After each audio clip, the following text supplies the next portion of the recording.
All right. Well, so much for my music. No music for everybody. No music. Hello, everybody. This is the second Wednesday. A little anticlimactic there. But we are running it on island time right now, it feels like. This is Wednesday, July 13th, and we are live. This is Coffee Pan Dulce, and we've got a person that's had a significant life change since the last show. I have. You want to talk about it at all? Congratulations. I will. I'm kind of embarrassed, but you get a little shy. Yeah, it's just kind of like, I don't know. You can't tell I'm kind of blushing right now, but thank you for mentioning that. That's just It was a beautiful ceremony. It's a very big deal. Come on. Yeah. It was fun to watch. It's fun to watch you. Thank you for joining. Kind of nervous, and we loved it, and we were kind of giggling about that too. But it was a beautiful wedding. Yeah, thank you. It was fun to watch. I loved being included with it. We were sitting here agreeing with Envy though, because quite frankly, that beach is stunning. That setting was just beautiful. While we're sitting here in fairly beautiful Charlotte, but it's not quite where you were at. Not quite beach view, yes. Yeah. It turned out a lot better than I thought. I was impressed. So thank you for saying that. But I thought it was a significantly beautiful wedding, and it was good to have y'all watching, and the people that were able to attend. It was nice. But I think about the people who have these the Hispanic Latinx weddings, and all the other people's weddings that are the big weddings, and someone who's been in the hotel business for such a long time understands the bride's mom is the most important because they're so stressed out, Right. And this was only 4 days people have been here or were here, and I was in my little video version, making sure they picked up on time, making sure their hotels are okay, and I'm like, and of course, my other half was like, "This is our time. Why are we?" Yeah, but I think it's natural. Yeah, and I think it's just and because you and Andrew have been together so long in a certain way, the wedding probably feels a little anticlimactic because you've been in a committed relationship so long. But at the same time, I can see the excitement on both of your faces. I can see the pure joy of making that commitment serious. I'm going to make him cry. I know. I was thinking you were going to, and I was kind of glad you didn't. But I saw. Well, I was. But Andrew did. He big old Frosty. I saw him tear up, and it was cool. Yeah. I loved it. I loved the emotion on both of your faces. I got a new ring, so that was what I got something out of it. You got some bling out of it. That's right. I'm joking. Okay. That's right. That it was a phenomenal ceremony, and you two should be proud for what you did, and I'm proud of y'all. Thank you. I'm glad right to get married. Exactly. I'm glad that we were able to still do that. So anyway, with that said, welcome everyone to Coffee Pan Dulce. I'm Christian Cano, one of your co-hosts, along with Jenny Gunn, Barb Bacon, Mama Ruth. We're Mama Ruthless again. Looks like we're probably going to be for who knows. We want to thank everyone who's joining us on Facebook Live, but also those who join us on YouTube and then Facebook later. But the thousands of people who join us on their favorite audio podcast platform, like Spotify, baby, and Apple and all the other Apple, Google. Hey, we got some Twitter news. That yes, we do. Okay, all right. I don't know if you're going to talk about that on your show, but it's going to be one of our 3 topics. So I don't want to still. Okay, good. No, I did. It is going to be mentioned on the show, but okay. Well, then we won't get too in depth into it. We'll just kind of let you comment on that. All right. So before we do that, our show. Let's go around the Brady Bunch screen. Introduce yourself and your causes, and we'll start with Jenny and then Barbara. Okay. Go ahead, Jen. Sweet. I'm Jenny-Jaymes Gunn. I'm a community advocate. I'm involved with several organizations here in Charlotte, National Organization for Women. I am a feminist and defend all people's reproductive and body autonomy rights, that if one of us lose rights, we all lose rights. Healthcare for all, which is another body autonomy thing. I don't know how we didn't support universal healthcare after COVID, or while we're in COVID, or whatever you want to call this. But it just seems like we should be, making sure that all Americans have the proper coverage that they need to take care of themselves and their family. And of course, gun sense reform. 4th of July was a brutal weekend, and we've had over 307 and counting mass shootings, and we're not even to the 200th day of the year yet.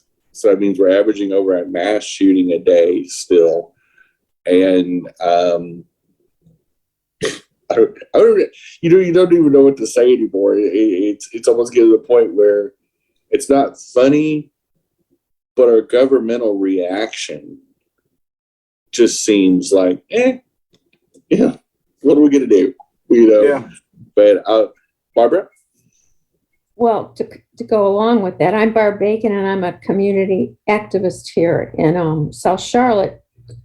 It's really upsetting. It's apathetic almost that is, oh yeah, well, another shooting. And it's just like, no, we can't be like that. And this whole Uvalde thing, I mean, it's just becoming, all of them should just, I made a comment this weekend and Art went, Barb, it's like, I'm getting radical about it because we can't be apathetic about this. People are dying, and it's just like, people are dying for all kinds of reasons in the United States now. I had my friend from Italy tell me, Barbara, what is going on? They call us USA.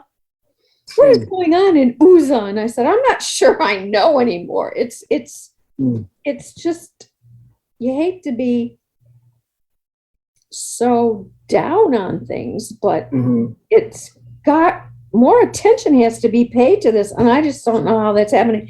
But the good news, I guess, President Biden is going to sign the one gun bill. That he signed it on Monday. Yep. So yes, it's excellent. But I'm hearing questions. They were talking about it on NPR about, well, how are they going to enforce it? Nothing's connected. No systems talk to each other. The people in Highland Park, Illinois, the Jewish community, they're like, something has got to be done. And okay, so they did something. Where's the hoopla? Where's the fanfare? Where's the acknowledgement that they did something? I just don't understand what's going on at all.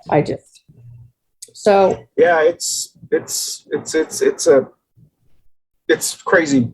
and I'm Christian Cano, so I can rep you, Barb. My buttons are healthcare for all, our Medicare for all, Moms of an Action, gun sense legislation, and then In My Heart, Black Lives Matter on behalf of Joe Oldham, a guest of ours who passed away at a young age in 2021. Now, with that said, we want to salute to our neighbors, whatever you're drinking this morning. I am drinking Cuban coffee, so I'm going to start jittering here in just a little bit. We also want to thank our Pandusa sponsor and supplier, Manolo's Bakery in Charlotte, North Carolina. I'm good. I don't know why I'm laughing because Jenny probably knows how long I've had Manolo's Bakery in Charlotte, North Carolina. Please support your Black and brown small businesses during this global pandemic, or all local businesses. Please always buy local. I don't know why. I keep looking at Jenny. And I know what these smirks that she has are just, there's humor behind there. All right. So, you do need to put some money away monthly, because when that little pink pastry needs to go off to college, it's going to be expensive. Yeah, probably 17, because I think that thing's at least a year old. Yeah, well, right? I think it's made more than one trip to Florida. And I am, yeah. Exactly. Okay, so we're going to jump into our three topics very quickly, our three current event topics. Then we'll jump into our main topic. Our main topic is MAGA Republicans, America's welfare queens. It's a question mark. Are they our new America's welfare queens? And we'll talk about what kind of we mean by that, or what I mean by that. You can tell me how you feel. But the three topics are going to be very quickly. I have to switch screens here because I don't have two monitors. It is, they say they believe that by the end of the summer, gas prices will finally drop below $4 or lower than $4. They're going to keep dropping all year long. So all this hoopla about outrageous gas prices, people have been blaming Biden and so forth, that they're going to start to come down. Also, there is some, Steve Bannon is in the news because he's in negotiations with the January 6th committee. And apparently on Monday, Trump's lawyers sent a letter to Steve Bannon's lawyers saying that we will waive executive privilege as if though he had it, because he's trying to negotiate with them to testify in like prime time, like in public. He doesn't want to be behind. He wants to kind of make a spectacle of it. So now Trump is saying he's going to waive executive privilege because of how mean they have been to him, because he's going to be filed in contempt here. And then the last one is this weekend. This weekend I've been really busy, but one of the things that I saw was that Elon Musk is now trying to get out of the Twitter deal. $1 billion. Yes.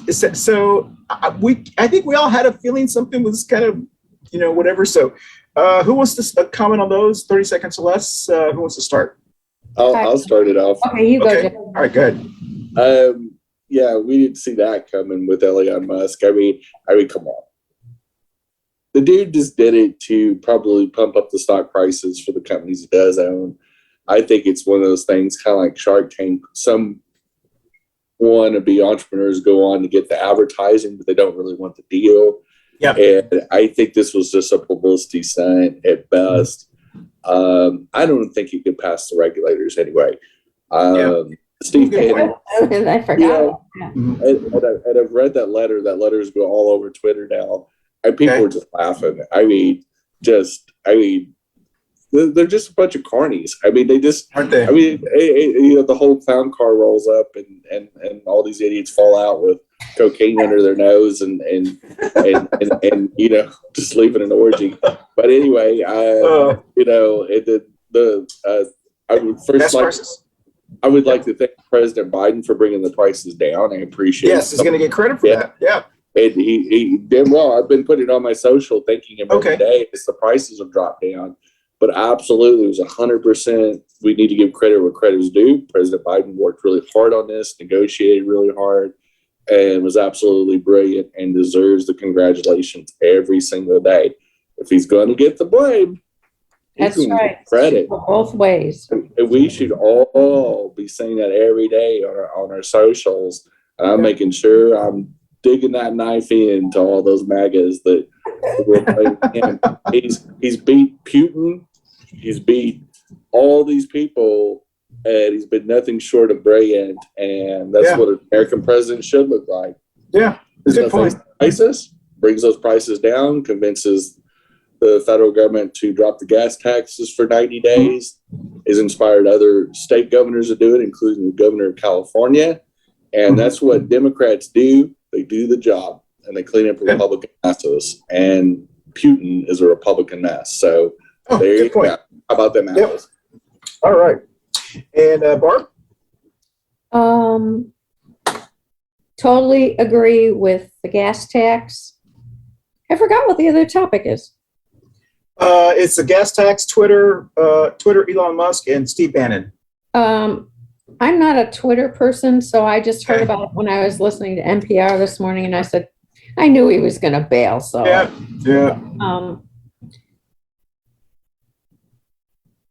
forgot the topic. And the other allergy pill. Steve Bannon. The presumption that he had the pass from Trump. He wasn't even friends with Trump when Trump went out of office. So where does this executive privilege come from? It's just ridiculous. It's all just a sidecar show. He needs the publicity. Why?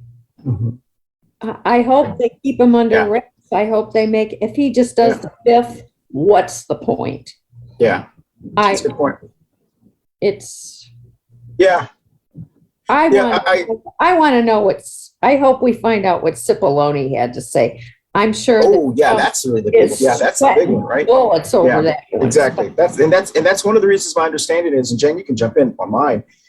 My understanding is the reason that Trump is coming out and saying he's going to release executive privilege as if though he had it to begin with, is because there's so much news coming out that's against him. He's trying to like change that. He's mad because people aren't there defending him.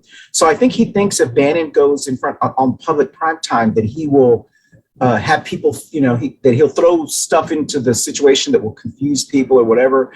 But I mean, I think that the January 6th committee should just say, no, we'll just keep taking him to court because he's going to be held, in contempt because he has no executive privilege, or he wasn't even part of the administration. He wasn't. Yeah. So where does this come from? I think that's why they're doing it, because they're afraid. But what do you think, Jen? Well, you should. and truthfully, they can call any of them. There is no executive privilege, and if they were even in office right now, let's say that won in 2020. Yeah.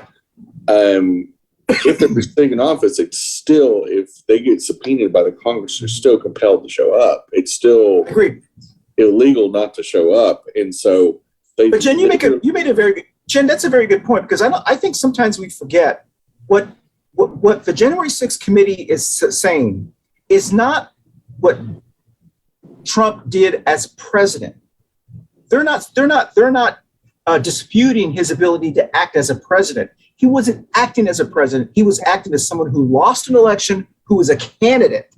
So what they're saying is anything that you've had to discuss that has to do with the country as a president, but this has nothing to do with the country. This was just him trying to stay in office, which is not something a president does. And so that's, yeah. Well, this is a very specific attack on the transfer of power. This is something that by definition is an insurrection. It is an attack on democracy. It's a lot different than a disagreement on taxation. It's a different exactly. This is definitely falls within the ability of the Congress to be able to investigate this. Even if you threw out some of the other, things that the Congress came at him for while he was in office, I get that, because some of it is political. Because all hearings in Congress are political. Okay, let's just be real about that. Even SCOTUS appointments, all that, it all goes through a political system. Everybody that's in the Congress has been elected through a democracy, and so it's a political process. But January 6th investigation is a bipartisan committee that has been convened to specifically get the truth on why Trump led an attack on the congressional building on the same day, at the same time that they are counting the final delegates, and making them official to be able to confirm Biden as president. And if Trump was really just having a rally, why didn't they do it the weekend before? Oh, exactly. And they picked that day. They made up T-shirts weeks before and said "Stop the Steal." But they didn't say just rally next to the mall in Washington D.C. It said "Stop the Steal." Yeah, we have over 800 people that were the insurrectionists that are sitting in jail with no bail, awaiting trial for a reason. This is not something that you take lightly. This is way worse than even Watergate.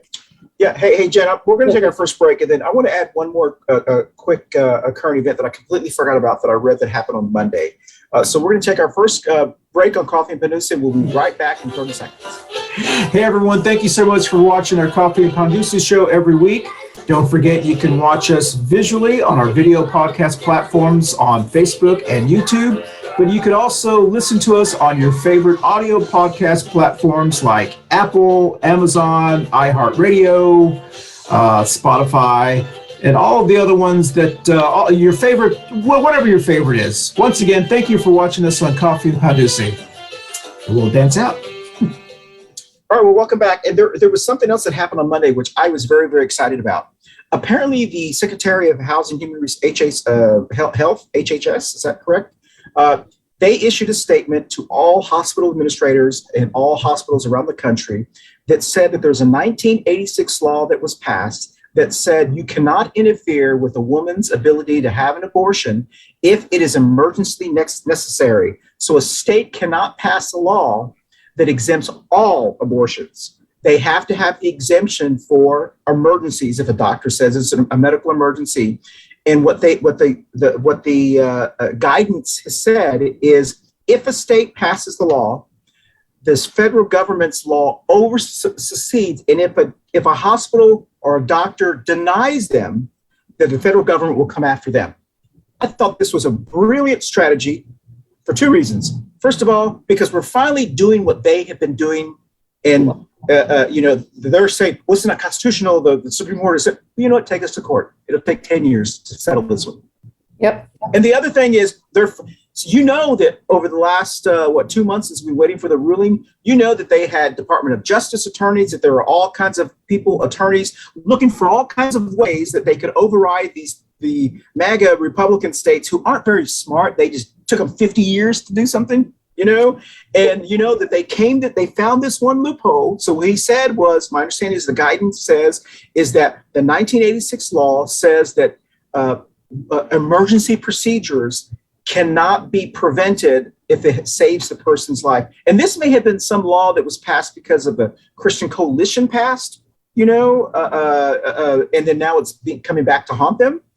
So anyway, that came out on Monday. I don't know how y'all feel about that, because they're finding all these ways to kind of attack all these states like Texas and Mississippi and Florida, and hopefully, yeah. So I don't know. What do you think, Jen? I mean, have you heard anything about that? Or yeah, and of course, it's backed up by the power of the Justice Department. So yeah, exactly. with that being a federal law, they can go in and use federal officers if necessary to enforce and ensure the safety of somebody that needs an emergency thing, and go ahead and do the procedure. And they'll also be protected by federal law for any prosecution. Yeah. And they can sanction the states. They can, there's a lot they can do. It would be, a federal crime if they were to arrest a person that got an emergency abortion that was doctor sanctioned. So whatever they think they're going to get away with is not going to happen. Exactly. And because that one law makes abortion legal, it's just a matter of time before they use that as case history to restore it and probably pass, another law that will reinforce that. I agree. It'll be a not so fast moment, and exactly. and restore human rights to where they need to be, and so many of these. There's a lot of federal laws that get passed that people kind of forget about. Yes. And they don't necessarily need to reinforce until it gets lost in a SCOTUS hearing. And then you go back, we remember this thing in 1986, Exactly. So, so Barbara, I mean, have you heard about that, or how do you feel about that? Yes, I did. And okay. I was having a discussion with my brother, and he is a Constitution person. Yeah. And I said, Brian, a state cannot have laws that supersede the federal government. Exactly. Will come down. And I'm like, yes, exactly. The Jewish communities in Florida that are now getting backed up by the ACLU. Yeah. Hey, we have our own religious rights. Exactly. Our religious rights are being ignored. So is the Satanic Church. Yes. The Satanic Church is suing because they're a church. You may not agree with them, but they're a church. Okay. The first when I read that, because I read it on Monday, that's when he made the announcement, that the Secretary of Health and Human Resources. When I read that, I kept thinking of, I wonder which one of those 5 Supreme Court MAGA Republicans went, darn it, I didn't think about that. Well, one of the things is that if you're going to base it on religion, because there's so many flavors of religion. I mean, anybody can start up a church. You just started out, you get a status, and it can be the first. We're going to have a Jenny Gunn church. Yeah, I'm going to be the grand, empress of the church. Right. You don't have to you create whatever doctrine you want. I mean, the churches do it. I mean, come on. I mean, they write and rewrite the rules all the time, and you know, so we act like a religious movement has to be 1,000 years old. Yeah, but Mormonism is younger than the country is. You know, it's true. You know, we don't think about, but there's so many new denominations and Unitarianism, and there's a brand new church for the LGBT community called the Church of the Prismatic Light that just got started this year. And I didn't know that. It's a LGBT church. You know, because the prism is, you know, when you think about prism, creates the rainbow. Okay. So, and I follow them on Twitter, and interesting. They're a community resource and a church, and you know, so you've got, plus you've got, like, you know, Metropolitan Community Church, which is a national church started by a gay man in the late '60s. That's true. Yeah. You have a lot of faith-based communities that can sue. Also, I just wish they would. Just ruling about the praying on at public school events. Now, one of the satanic churches is forcing a school district that, you know, sued, you know, for the school prayer. Yeah. And they're forcing them to be able to have a satanic prayer at the beginning of a high school football game. And I think it's absolutely delicious and fabulous that's going to happen. And if you open that door, if you want to create a theocracy, the problem is, because we don't have a dominant religion in this country. Yes, exactly. You're going to have to do an Islamic prayer. You're going to have to do, you know, some type of Jewish prayer. Yeah. You're going to have 20, like if you let one, you got to let them all. I agree. And you know, and so, you know, I think Shabbat Shalom and Mazel and Hail Satan and a whole bunch of other, and, you know, you open up Pandora's box. We didn't, as progressives. Yeah, they did. We don't want religion at public school for this very reason, is because who's the flavor of that? Yeah. Right. Are you going to do a Catholic one? Are you going to do a Mormon one? Are you going to do? Yeah. I mean, because there's a huge difference between Mormonism and, you know, Protestant Christianity. I mean, exactly. Huge difference. You know, and so how do you choose? Plus, you can't leave out Islam. There's a huge Islamic community in the United States. Exactly. Got a huge, you know, Jewish faith community in the United States.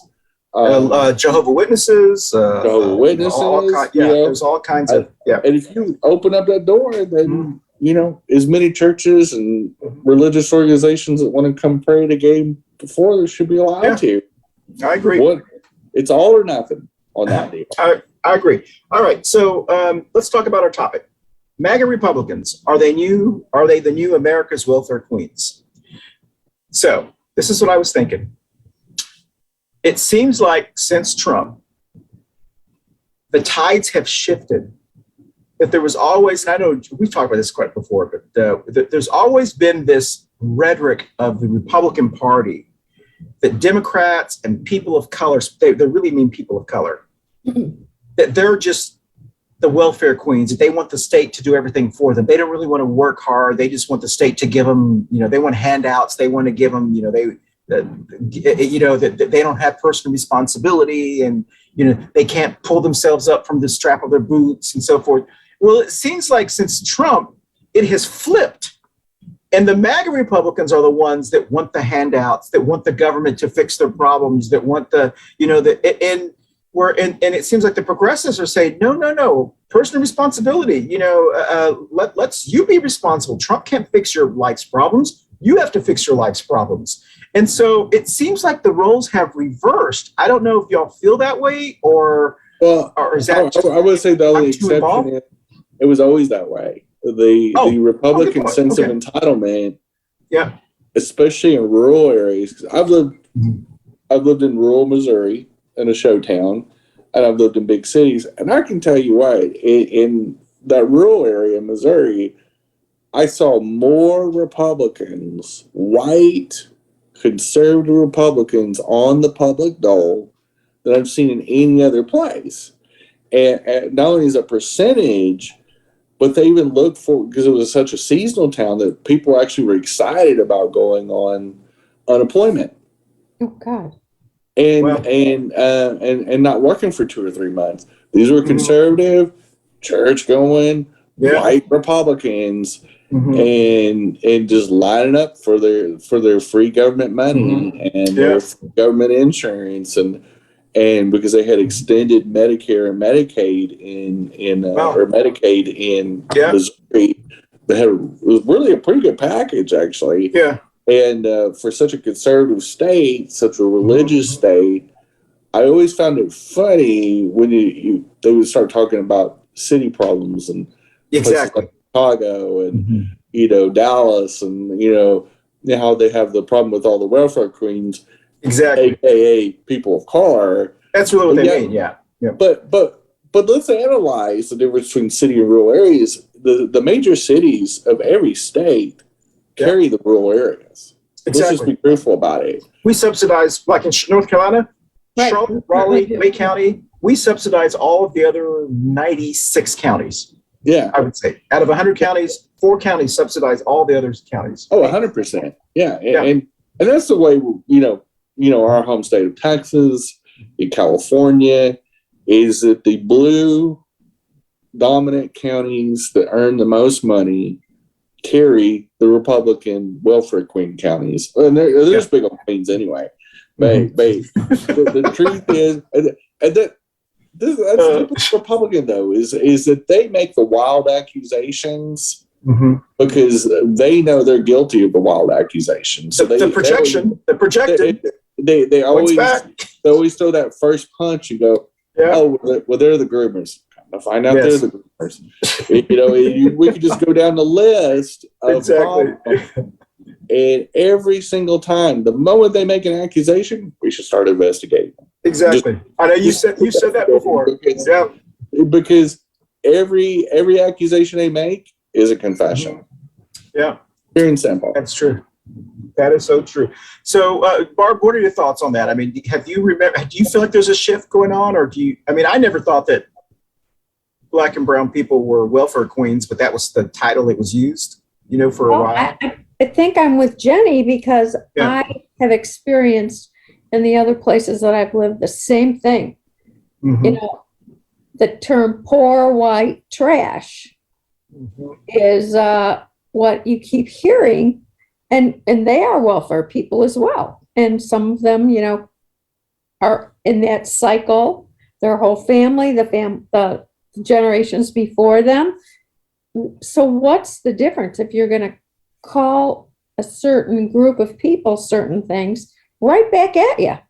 Because it's there, it's common. And my brother works construction in Illinois, and he is like, these young Republican guys were driving him insane because if you put all of them together, they don't have a thought in their head that comes from their own brain.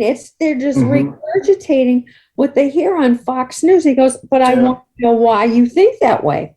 Yeah.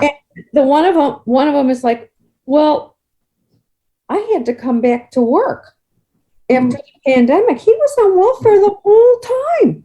Yeah. Didn't work. It's like, oh, boo-hoo, you got to go back to work. Excuse me. I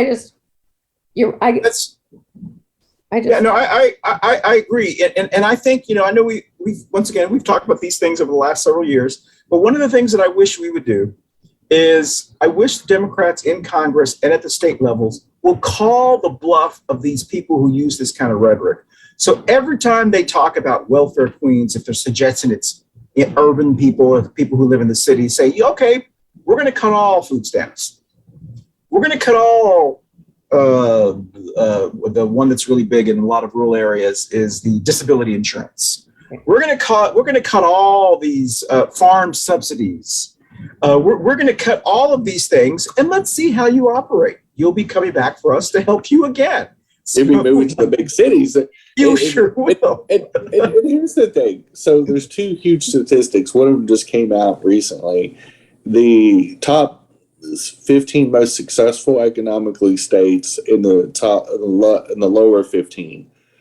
Almost every one of the lower 15 economically successful states are almost all red states, except for like 2. Okay. The same way, the converse is 12 of the top 15 states are Democratic controlled. And the reality is, typically, Democratic states end up paying for red states. And like Kentucky, for example, was a huge cash suck on a deal. And, Mitch McConnell, Moscow Mitch, is always talking about complaining about New York, which I think is great because New York, as economy, produces like 5 or 6 times more taxes than Kentucky will ever produce. And even New York City just by itself outproduces most states. It has a multi-trillion-dollar economy. And the fact is that New York, California, these states that constantly complain about, the great city of Chicago is an economic superpower by itself. It doesn't even need the rest of the state of Illinois to even make it. I mean, Chicago literally is the engine that drives the entire state. Right. And there's no other way around that. And it's typically Democrat run, and you can't get around that. Is that if you want a job done and you want it done right, vote in Democrats. If you want to crash your economy, destroy your power grid, even take it off the national grid because you don't want to bring it up to code, elect some Republicans for a while. And then when you have to run your AC at 80 degrees or above because you're going to have blackouts and rolling brownouts on purpose, don't go cramming the Democrats. You should have voted for Democrats. You'd still be on the national grid. You'd still have electricity. So, you brought up something I thought was really important. And Barbara, I wonder how you feel about this. It's still being used today.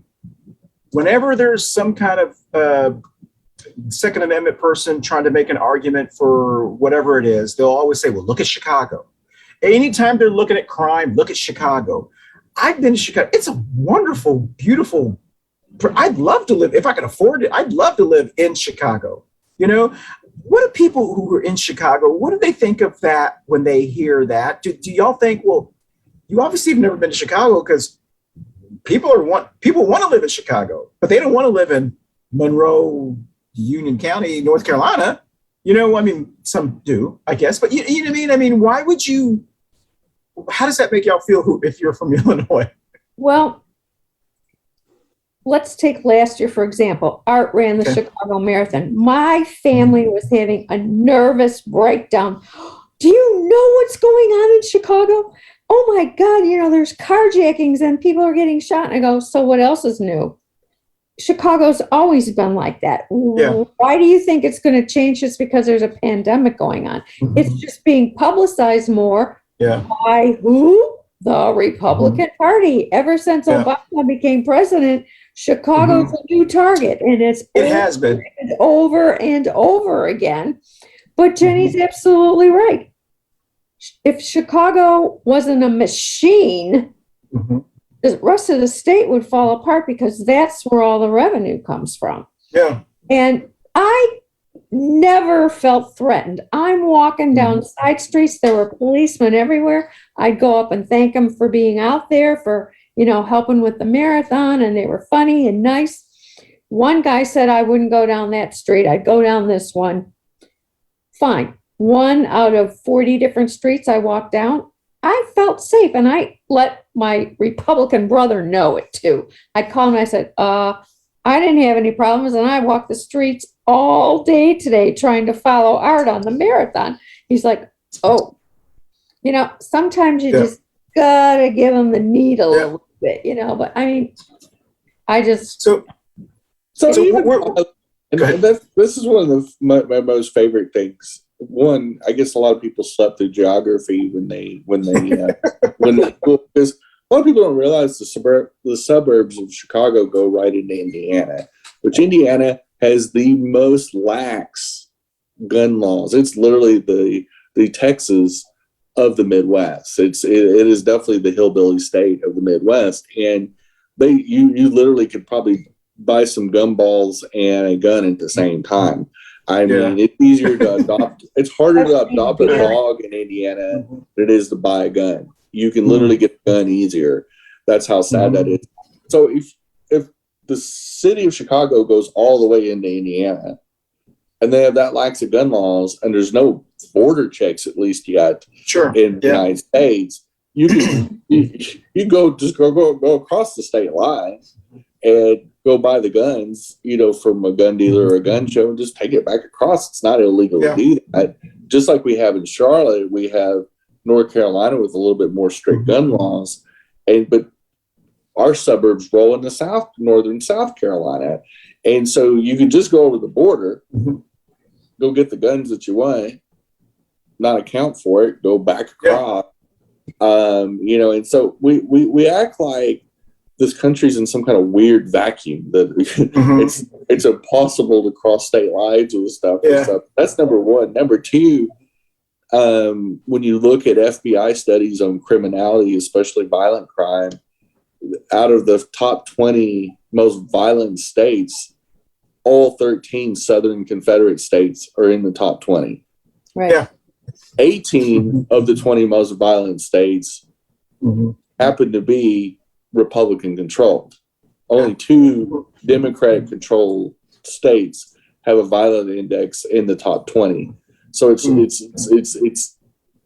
40% of our most violent states are almost exclusively red states, and your safest states typically are Democratic controlled. Again, we're actually the law and order party. It's just another one tries to co-opt that because they have no platform. They have no, I agree. Other than trying to be as cruel as humanly possible and or stupid. I don't know what they're better at, being cruel or being stupid. They're a combination of both. I guess if you're that stupid, you end up being cruel because you don't know any better. Yeah. But the truth is, violence follows Republicans. We don't have a Proud Boy version for the Democratic Party. Well, they say it's the Antifa. Antifa. Okay. And Well, where Antifa is doesn't even exist Antifa as in an all? organization. I've never got to go to an Antifa meeting because it doesn't exist. Okay. But that's no, I agree. But don't you think what they're really saying? They're not saying Antifa. What they're saying is the black people in Antifa. Yes. Correct. Because that's really what that means. Because when I remember when the George Floyd marches were occurring, and we were talking to someone, I can't remember who it was. It may have been someone, a family member of mine, or someone, I can't remember who it was. And they were talking about the George Floyd march, and it was an old friend of ours.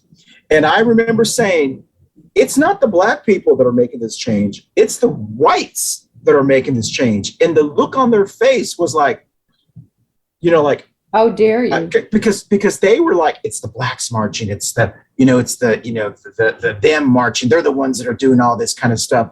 And we were at the marches, or Jen, we were at the marches, and it was the younger white people that were leading this movement. Well, and having said that, if you look at the progressive side of the ledger, the people, whether it's marching, whether it's protesting, whether it's getting on the social media, I think over 60% of Gen X and younger millennials voted for Joe Biden in 2020.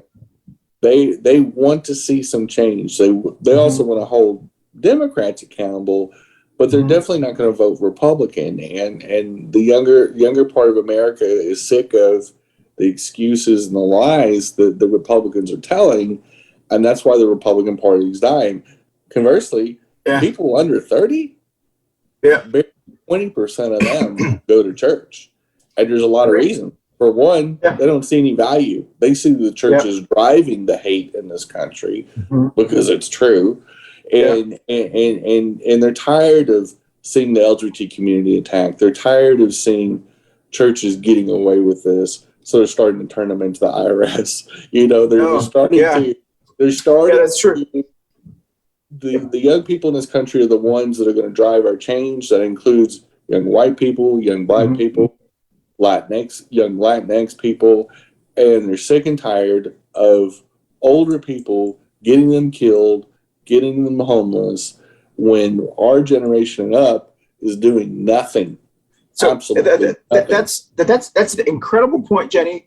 We're only going to take 2 breaks during this show. So we're going to take our second break, and then we'll be right back in about 30 minutes. And I just want to mention some data that I read like a week ago. We'll be right back on Coffee and Pan Dulce. This second break, which is the last break, we'll be talking about a show that Jenny leads in about 30 minutes from this one when it drops. And it's called Two Queers in a Truck. And I'm sure Jenny has many wonderful, she does 6 topics, a lot more organized than I am. So we'll be right back on Coffee and Pan Dulce. Up next is Two Queers in a Truck with Jenny and Christian. And hope you guys tune in. We'll see you in about 15 to 20 minutes. Thank you. Bye. All right, we only have about 13 minutes left. So what you said, Jenny, I read some data that said that of the African-American Black community, about 85% of African-Americans and Black vote Democrat. Of the Latinx community or Hispanic, Latino, whatever you want to use, it's like around 70% vote Democrat. Of the LGBT community, overwhelmingly, it's like 90% tend to be voting Democrat. And then they have other subgroups, like Asian communities, probably like, I'm not sure, it's like 60-40 Democrat. Then there's Asian American, all kinds of others. When you get to the white or Caucasian, it's like 55% Democrat, 45% Republican. Now, that data really came out to me because what it's saying is the Blacks are pretty much saying, I don't have a lot against the rest of the Blacks. 85% of us will agree, only 15% will disagree. And Latin American people, 70% of us will say one way, and the other 30% don't agree. With the white community, more than half of them don't like their other community. And so basically what they're saying is, as parents, you did a crappy job in this country, and I want to change that. And so it reminds me of the baby boomers, where that old saying, "Don't trust anyone over 30." Right. I don't remember that. Oh yeah. We're going through that millennial stage where their parents, the Gen Xers, did such a crappy job of running this country in their mind that they're overwhelmingly voting against them. So I don't know. Y'all want to? I don't know if that. I'm kind of assuming that into the numbers. That is absolutely true. And Art hears it all the time. Okay. Young people that he runs with, they tell him, you're old, you got to take a step back and let us start changing things and fixing things. And they like Art, but, okay, white hair. And the funny thing is, they thought he was a Republican. Oh, okay. And he goes, I am not a Republican. I thought he was. Whoa, don't ever call him that. Oh my God. Well, but apoplectic. But they are like, you all need to step aside and let us start running things because you guys have everything. And it's going to take years to fix it. And I said, but then do something. You got to vote. Exactly. Can't be talking about it and not vote. Yeah. And they get a little fidgety and quiet. And Art's like, you can't talk to them like that. And I said, wait, they're going to tell us we're old and we should step aside. We'll step aside as long as you get out and vote. Yeah, well, that's right. And as we're seeing the country shift, both along ethnic lines, where we're going to see, in the next 2 to 4 years, we're going to see, between our white replacement program and just kidding, I'm just checking for Republicans and just by natural birth rates, and the gay agenda, and the gay agenda, you can never fix it. We're making more white people gay so they don't have kids. Exactly. And, so I've actually read that on Twitter where people were, there's this, of the crazy crackpot theories in the Republican Party and QAnon and all that. One of them is they're trying to convince even Tucker Carlson, when he did that, the death of men, what he did test of masculinity or commercial. something. They wear it looked like gay erotica to me, but he was trying to prove that I guess chopping wood and swimming and putting a laser light in your crotch makes you more manly. I don't know. It looked like a lot of male on male loving is what it really looked like to me, and it looked like it was the first of many steps that Tucker's going to do before he comes out and goes, "Hello, I'm feeling super and fabulous." But anyway,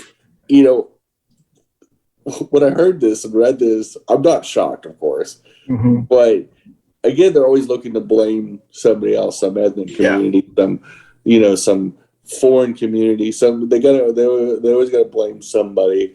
Yeah, but that's in that Jen that we were talking about, that they're not that they are completely against this personal responsibility thing that they practiced for so long, or they preached. They haven't practiced it. Yeah, it's like but they're always going to say, "Do as I say, not as I do." Not as I do. Exactly. It's entitlement people. That's what. Yeah. I mean, conservatives. And again, when I lived in rural Missouri, the hypocrisy just dripping off people because they would complain about the welfare queens in Kansas City and St. Louis. Yep. Now, these people were co-workers or sometimes employees of mine. And of course, I knew they were on benefits, government benefits. Yep. Sometimes I would look at them if there wasn't any guests around, I would say, "You do have Medicaid insurance, don't you?" "Well, yeah." "Don't you have food stamps?" "Yeah." "Don't you go on unemployment every winter?" "Well, yeah." Who's the welfare? I just walk on. Exactly. Good point. I'm okay with it a little bit. Yeah. But when you're pointing the finger at somebody else and complaining about them, is it really just racism? Is it really just... That's really what it is. When we see these xenophobic and homophobic and all these comments, it really comes down to racism and white supremacy. And, it never ceases to amaze me how they won't put that mirror in front of themselves. So I'm okay with anybody getting the benefits. Yeah. I don't have an issue with that. Yeah, no, exactly. What I have an issue is when they flop around like an impotent jerk and complain about somebody else getting a piece of the pie. Yeah. I'm going, you're no more worthy than anybody else. Exactly. I completely agree. But you know what? Here's some positive stuff, because we only got like 5 more minutes left and we got to close down the show. The positive thing is I'm hearing more and more older white people, maybe because I'm around more older white people because I live in North Carolina now, but I'm hearing more and more older white people saying, I'm paraphrasing, this may come out as, I got to be careful how I say this. I really like those Mexicans. They're hard workers. I know what they're trying to say. They're not it comes out across as kind of racist, but what they're really trying to say is, I may have been one of the persons my entire life that felt like black and brown people were welfare queens. But now that I've actually seen them, because they own a construction company or they do something, and it's like their way of somehow acknowledging that maybe all of the things they said before was wrong, and now they're trying to atone it because they want to tell me, because maybe I'm the only Latinx person they know.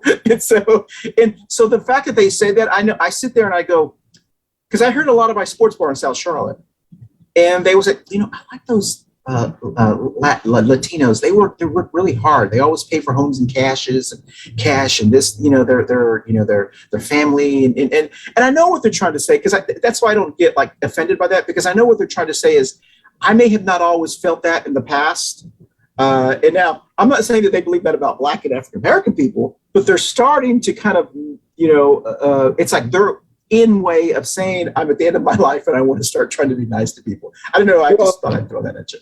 And there is a little bit of truth to that. So, back in the day, a lot of white people, and I'm talking about, they were old in the 1960s, and on their deathbed in the 70s and 80s, they supported George Wallace, that insanely racist governor.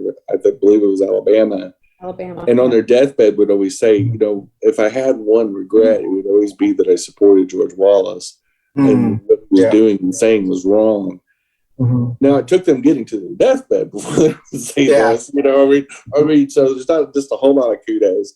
It's kind of like, congratulating Liz Cheney for just doing her job. Yeah, exactly. But, she's not a hero. She just is literally doing her job and grandstanding just a scooch bit. Yeah. But I think anytime somebody gives a backhanded compliment like that, and I hear it all the time as a trans person, you're really attractive for a trans person. So that's, like, you could have just left that last part that's so off. wrong. I mean, you know what I mean, Jenny? How do you reply to that? I mean, thank you. I typically go, well, I usually just go, well, fuck you. I'm more attractive than you. And it's usually some troglodyte troll that they're going to go, well, I'm more attractive than you. I mean, you got to say radio. I mean, literally. So we could start there. And second of all, I don't even know why we're talking. So that's usually like peace out and just I mean, it's amazing. Hey, just say bless your heart. Thoughts and prayers, idiot. And I've actually had somebody say that and then ask me out on a date. And of course, there was lots of thoughts and prayers. How'd that go, Jen? It went well for me because I didn't go on the date. I mean, and they of course got an earful from me. All right. Hey, listen. So we need to end the show. But when we were talking about the people who are currently saying the big city of Chicago and all that kind, it reminded me. I googled it real quickly. Those who watch are big fans of the Andy Griffith Show. I love that show. I live in I live in North Carolina. Y'all live in North Carolina. Mount Airy is, everyone knows that Andy Griffith was from North Carolina. It always reminds me in his show when they're always talking about going to the big city of Raleigh. Yeah. Because apparently Charlotte wasn't a big city then, but Raleigh was the big city. So I don't know. I always thought about that. So with that said, we're going to end the show. It's been a great show. Thank you so much. And thank you for the comments about this weekend.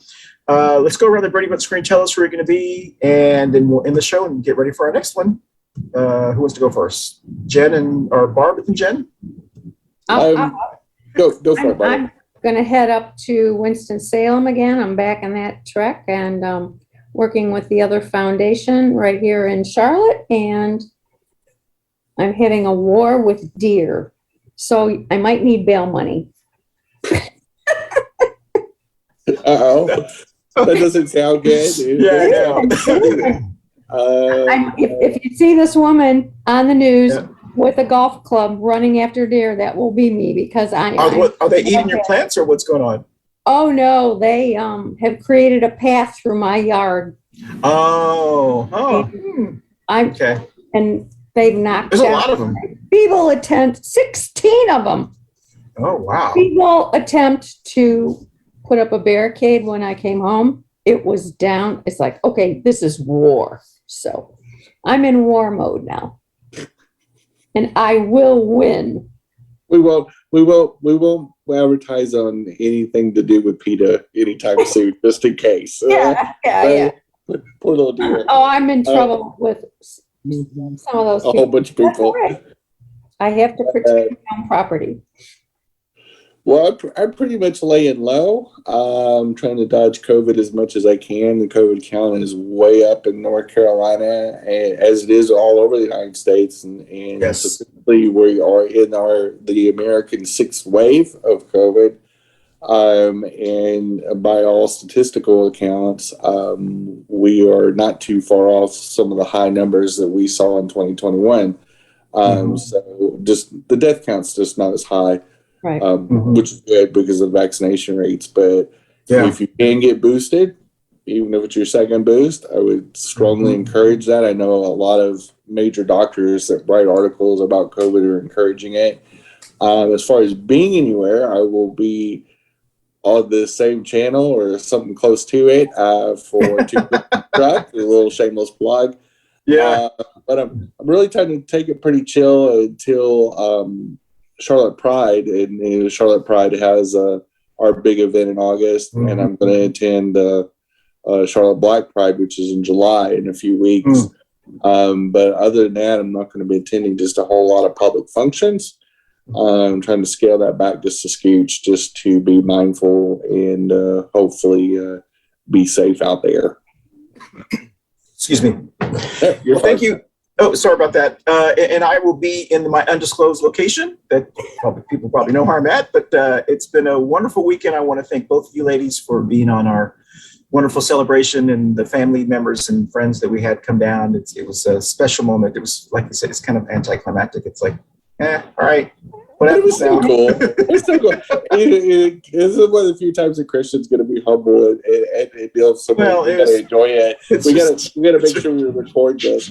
But it was a wonderful event. I'm glad that you invited Barb and I very much enjoyed it. Lauren Ainsley did a very professional job. She did. I did need it, and I really feel badly. So let me say it now. I want to thank the company called Concierge. They actually arranged the wedding, our wedding ceremony. I also want to thank Laura Ensley from Laura Ensley Presents, who did the Zoom, the virtual part. And then I want to thank my old high school friend, Victoria, and her cantor at the church she goes to. And they live in Arizona, and they did 2 of the songs that were very special to us. I want to thank them. Beautiful. Yeah, it was really. What a voice. Okay. All right, so I'm going to go ahead and play out, and then we'll end. Here we go. Bye, y'all. Bye. We'll see you next week on Coffee Pan Dulce. Bye.